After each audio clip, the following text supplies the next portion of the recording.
Welcome to the Tournament Poker Edge podcast, brought to you by TournamentPokerEdge.com, the only podcast dedicated exclusively to poker tournament strategy. Now here's your host, Clayton Fletcher. Hello once again, everybody, and welcome to the Tournament Poker Edge podcast. I'm your host, Clayton Fletcher, in beautiful, pristine, bucolic Cherokee, North Carolina, where I'm actually playing poker in the casino here, Harrah's Cherokee. It's really nice. I had some comedy gigs in the deep south of these United States and decided to make a little diversion from the comedy and spend a little time at the poker table with my good friends and new friends here in Cherokee, North Carolina. It is beautiful. If you've never been here, I really recommend it. It's a very nice place. The casino is lovely. The rooms in the hotel are very nice. And the casino itself is quite spacious and quiet. And I think that you guys would like it. The action here is really good.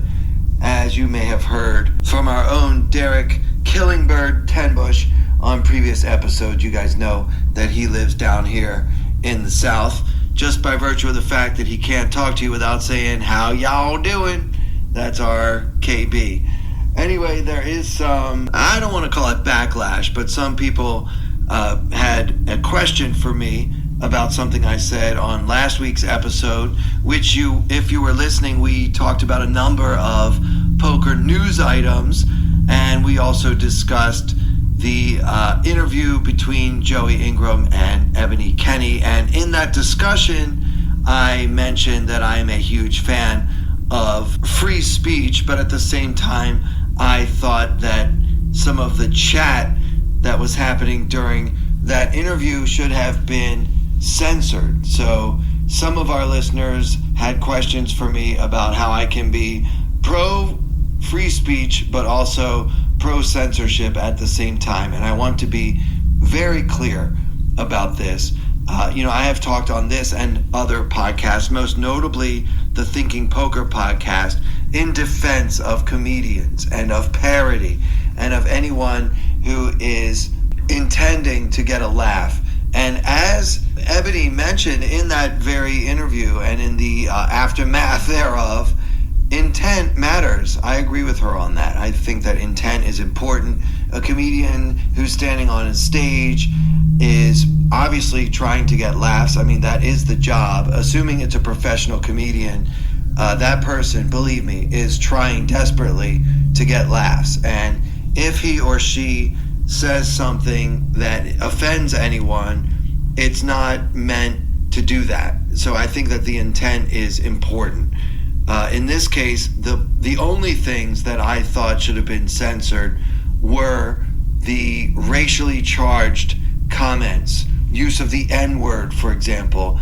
I don't think that a guest doing an interview on a podcast should have to read racist language in the chat while she is being interviewed.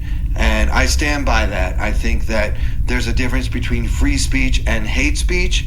And when something clearly crosses the line into hate speech, I am adamantly opposed to it, and I am in favor of the censorship of it. And I realize that you might get into some gray area. Well, who's to decide what is hate speech and what isn't?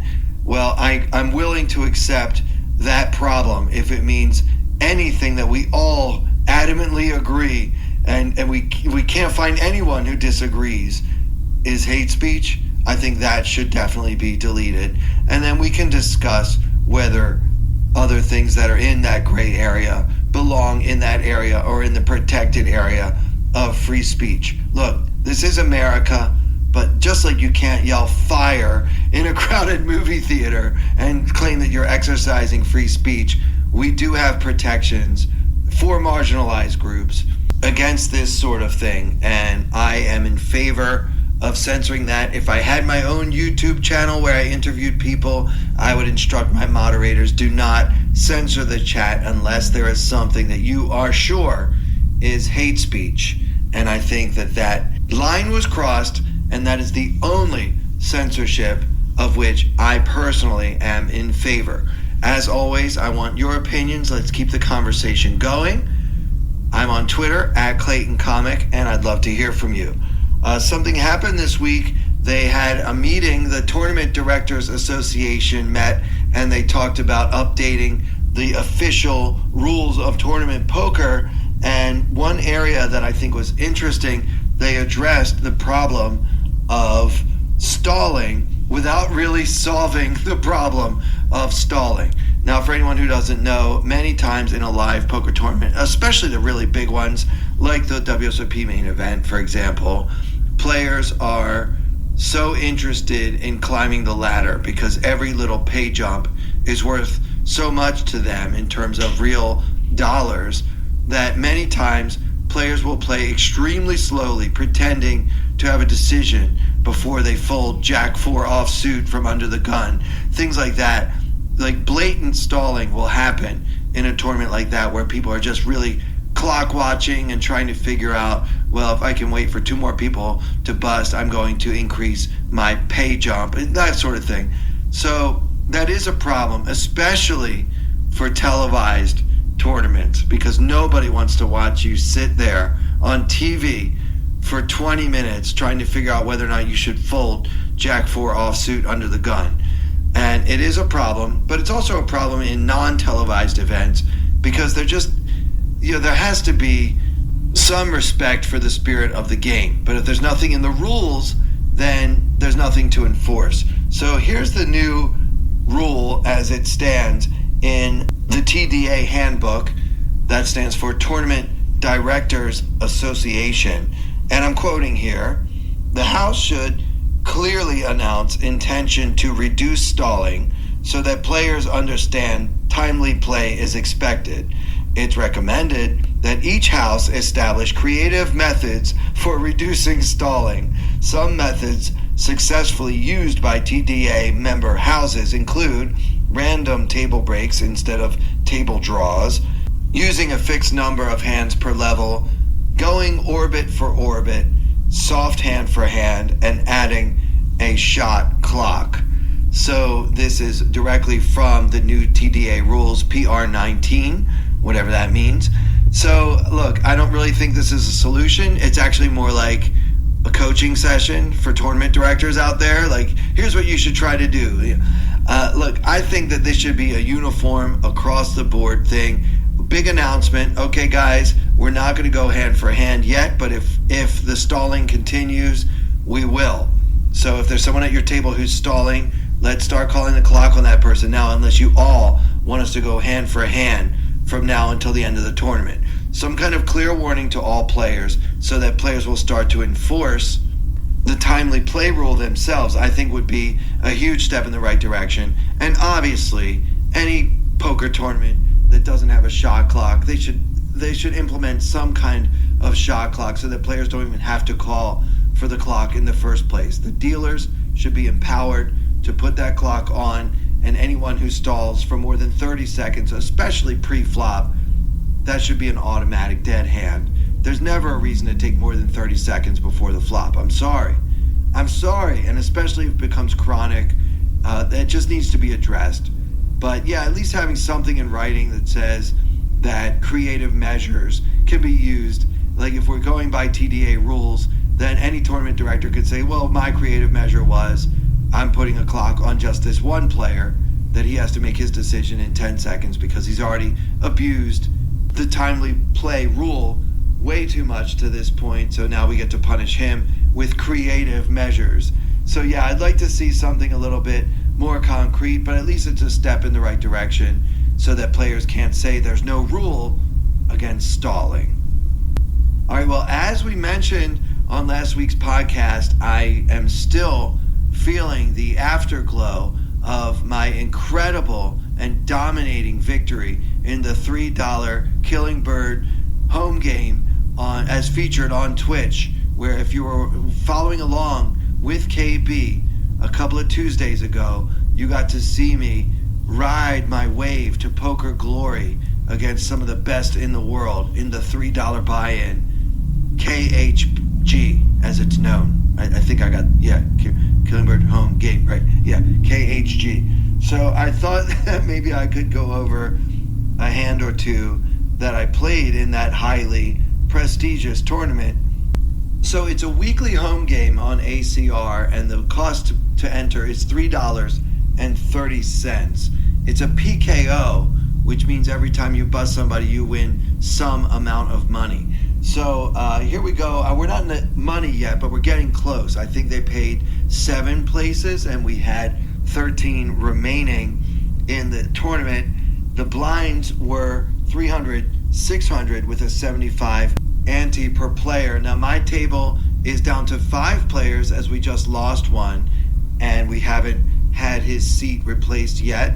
So although there are 13 players left, we are at a 5-handed table for the moment. We are currently sitting 5th in chips out of the remaining 13 with 15,000, which is well above the 10,000 average. Let's see, the button opens in this hand off of a 17 big blind stack. He's got 10,000 behind, and he min raises to 1,200, and then the small blind folds, and hero Clayton is in the big blind holding the 7 of spades, 6 of spades. Now this opponent has an M of 9. He's got 17 big blinds in his stack, and we have him well covered. You can actually make a case for shoving here with the 7-6 suited. Presumably, this player's range for opening on the button at a 5-handed table is pretty wide, and his HUD stats reflect that, as he is running 32-23. Now, that's only over 37 hands, so who knows how much stock we can actually put into that.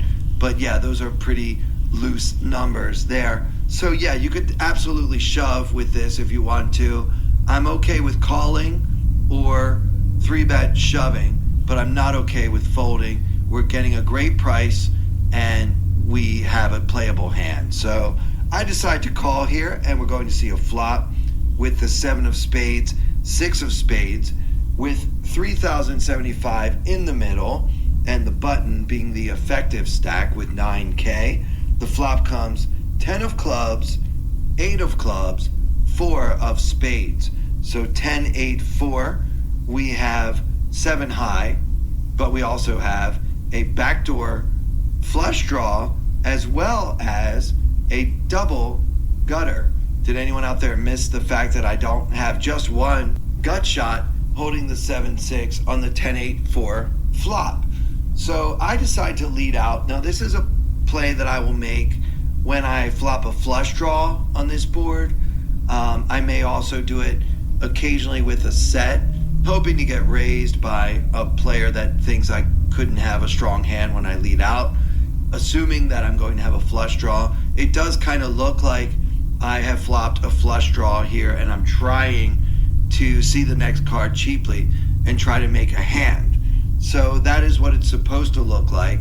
That is what it will look like to most of my opponents. And because of that, I need to make the same play with a strong hand once in a while as well. Something like pocket 4s, which I may have decided to just call with before the flop, and now flop the 3rd nuts, go ahead and lead out, try to make it look like I'm doing this, exactly what I'm doing in this hand, which is actually trying to see the next card cheaply.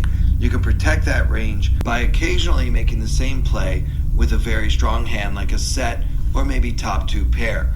So in this spot, I make it 600, a minimum bet, and my opponent decides to raise me. He makes it 2,000. Now I really don't like this play by my opponent regardless of what he has. Again, he's only got 15 big blinds behind. I'm betting 1 big blind here. There aren't too many hands that he should be making such a small raise with here on the flop. If he wants to raise, I think he should commit to the pot, maybe even go all in. If he thinks that he's trying to protect his 1 pair versus my probable flush draw, then shoving makes a lot more sense because I would be priced out in that spot with most of my flush draws. But raising to 2,000 doesn't really do anything. I guess when I have nothing, I would fold, but I'm certainly not folding a flush draw for this price, and I'm never folding my double gutter with a backdoor flush draw for that price either. So it's a pretty easy call for me. In my shoes, we can also shove if we don't believe that he's ever raising for value, and then end up taking it down with the 7 high. But against this opponent, although he is pretty aggressive, I think that he's usually going to have something here when he makes that raise to 2K. So I call, and come on, let's make a straight. Instead, with 7,075 in the middle, and the villain in this hand with just a pot-sized bet behind, about 7K himself, the turn comes the 4 of hearts. And so now our board is 10 of clubs, 8 of clubs, 4 of spades, 4 of hearts. Hero holding the 7-6 of spades. So this is not the card we were looking for at all. I decide to just check and hope that my opponent checks behind, giving me another shot at potentially winning this hand by making a straight with a 5 or a 9. And that's exactly what happens. He does check behind, and now I get another pull. The river comes the ace of clubs, and I am now sitting here on the river with nothing. I just have 7 high, and that's almost never going to be good enough to win the pot. It's almost the nut low. So I decide to bluff. The ace of clubs is a particularly good card for me to choose as part of my bluffing range because, number one, it does complete the front door flush on the flop.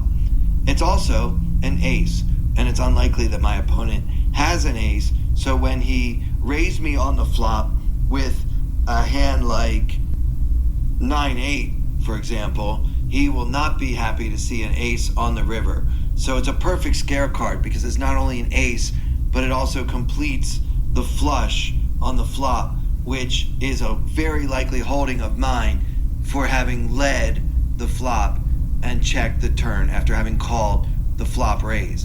So it makes sense that I would have a flush. I only fire 4,100 into the 70-75 pot. And I now think that my sizing is a big mistake because remember, guys, this is a PKO. We're almost at the end. This guy has like $5 worth of progressive bounties for me to collect. So what am I doing not going for his whole stack if I have the flush? I need to get after that stack. And if I did really have a strong hand in this spot, because he has just a pot-sized bet left, I would have made a pot-sized bet myself, trying to win the pot and also collect that bounty.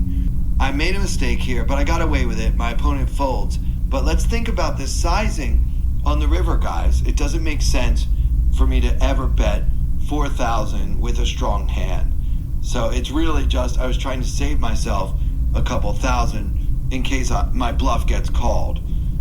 So yeah, really think about that when you're playing in a PKO, especially small stakes, the kind that have a lot of fishy players like myself that might not use the right bet sizing when they're bluffing. The one that they should always use when they're not bluffing would have been a pot-sized bet that's also equivalent to my opponent's remaining stack. There's no reason, there's no hand that should bet 4,100 in this situation. I can't name one. Can you? Let me know on Twitter at Clayton Comic. I want to tell you guys about the rest of this tournament. We already know that I ran to glory at the end and achieved that coveted first place trophy, which I'm sure Derek Tenbush has put in the mail for me. I haven't received it yet. I guess he didn't do overnight express, but I'm sure it's coming. But before I tell you about the rest of the tournament, I want to tell you guys about our sponsor, which is sitesoptimize.com. I've been talking about this one for a couple weeks now. There's a guy named Danny who I met in Vegas this past summer in the World Series of Poker. He told me he's a fan of the podcast. He was a really fun guy to play poker with. And he mentioned that he has this website, sitesoptimize.com. It's his business. What they do is they build websites for people. And by the way, if you're a listener to this podcast, you can get a mock-up, a dry run, a trial version of a website. He'll do it for you for free just to see if you like his work or not. So that right there should be enough to get you to go to sitesoptimize.com. optimized.com and talk to Danny about doing that and let him know you heard about it right here on the TPE podcast. They also do SEO services, which is when the algorithm helps Google or whatever search engine help you get your business to the top or closer to the top and optimize your position so that more customers will see you than are looking at your competition. He's very, very good at what he does. I can endorse Danny. I've checked out some of his work and it's excellent. So visit sitesoptimized.com. His prices are reasonable and he's a friend of the podcast. All right, so just to finish the story, after that not so brilliant bluff that I got away with making a terrible sizing choice on in the last hand, I went on to win a very big coin flip where I just got it all in with pocket jacks versus ace queen with 10 players left, and I won the flip. I beat ace queen with my jacks and I took over the chip lead, and then I was at the final table, which I arrived at with the second highest stack. Someone took the lead away from me. Things went okay and we got down to three-handed. Three of the best players that were in this tournament when we were down to three, and we had very, very even stacks. I don't know if I've ever seen stacks quite this even online. One player had 51,900, another player had 52,300, and I had 53,100. So for all intents and purposes, we had the same exact stack when we were down to three-handed. The blinds were 1,200, 2,400 with a 250 ante per player. So there was 4,350 in the middle. So all of us had an M of about 12 or 13. Or if you prefer, 22, 23-ish big blinds.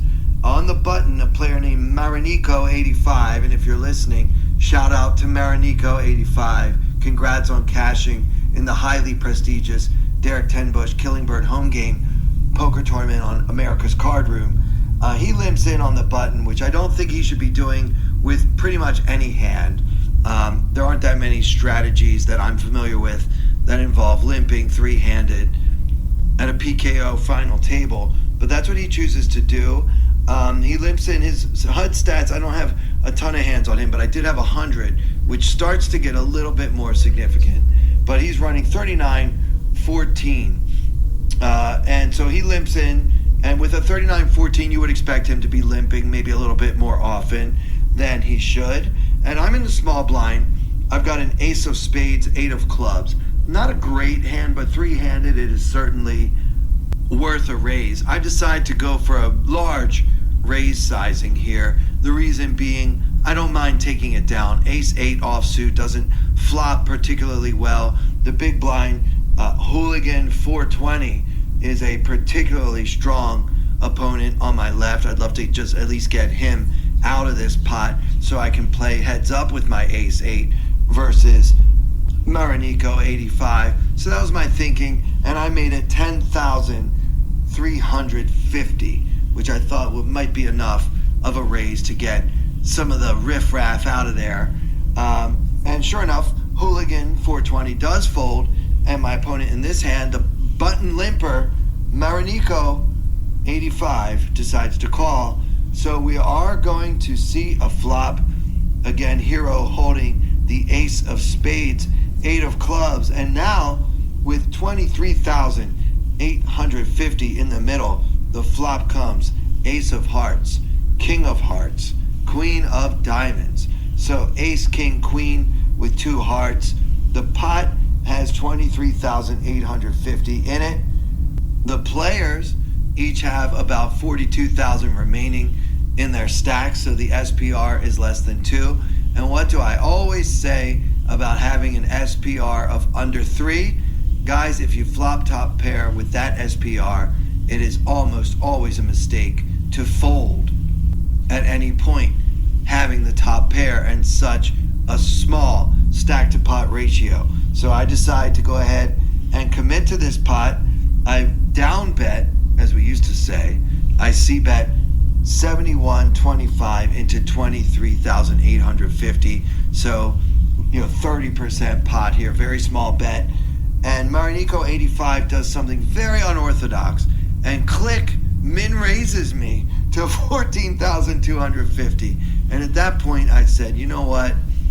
This guy has been a little bit erratic with his play. His post-flop aggression is 6. Now, we talked about this last week, but a typical professional level PFA is like around 2.5. So this guy is very aggressive after the flop. And it's measured by when you have an opportunity to check or bet, you usually bet. And when you have an opportunity to call or raise, you usually raise. So again, like normally you might have a 2 or 2.5 to 1 ratio. This guy has a 6 to 1 ratio.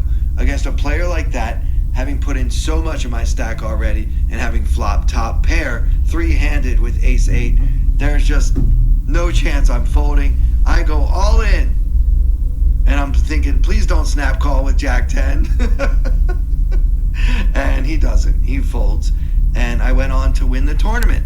So I thought those were two of the more interesting spots from the $3.30 buy-in, highly prestigious Killingbird Home Game, the KHG on ACR. And that'll do it for this episode. Hope you guys enjoyed it. If you did, please give us a good rating on Spotify or Apple Podcasts. Right now, we have a 5.0 rating on Spotify with 88 unique different users having cast a vote. And I know that a lot of those are people that are listening right now, and I just want to say to each and every one of you, thank you so much, because it really does help with the algorithm. If anybody types in poker, that makes it that much more likely that they will see Tournament Poker Edge at or near the top of their list. Speaking of SEO. Yeah, so speaking of SEO, visit sitesoptimized.com for all of your website and SEO needs. And for everyone here at Tournament Poker Edge, I'm Clayton Fletcher. Thank you so much for listening. I wanna hold them like they do in Texas, please. Fold them, let them hit me, raise it, baby, stay with me. Luck and intuition, play the cards with babes to start. And after she's been hooked, I'll play the one that's on her heart. Oh, whoa, whoa, whoa, whoa. I'll get her heart, show her what I got. Oh, whoa, whoa, whoa, whoa. I'll get her heart, show her what I got. Can't read mine, no she can't read a mile. Poker face, she's got to love nobody. Can't read mine, no she can't read a mile. Poker face, she's got to love nobody. Poker face, poker face. Poker face, poker face. I wanna roll with her, a hard pair we will be. While little gambling is fun when you're with me. I love it. Russian roulette is not the same without a gun. And baby, when it's love, it's not rough, it isn't fun. Oh, whoa,